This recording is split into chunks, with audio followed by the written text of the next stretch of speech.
სქესობრივი გზით გადამდები ინფექციები გავლენას ახდენს რეპროდუქციულ მდგომარეობაზე და ზოგადად ჯანმრთელობაზე. ხშირად ისინი ასიმპტომურად მიმდინარეობენ, რაც ართულებს როგორც დიაგნოზის დასმას, ასევე მკურნალობის დაწყებას.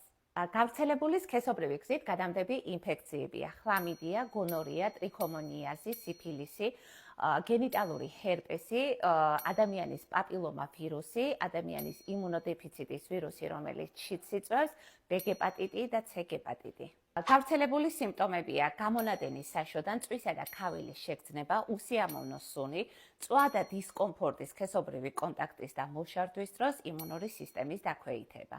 როგორ ავიცილოთ თავიდან სქესობრივი გზით გადამდები ინფექციები? გამოიყენეთ პრეზერვატივი, ჩაიტარეთ რეგულარულად გამოკვლევები, ჩემი რეკომენდაციაა ჩაიტარეთ ვაქცინაცია პაპილომა ვირუსისა და B ჰეპატიტის წინააღმდეგ. მაგრამ თუ მაინც დაგვემართა, მკურნალობა შესაძლებელია. უბრალოდ ისეთი ვირუსული ინფექციები, როგორიც არის ჰერპეს ვირუსი ან ადამიანის იმუნოდეფიციტის ვირუსი, ანუ შიდსი, მართვადია, თუმცა არ იკურნება.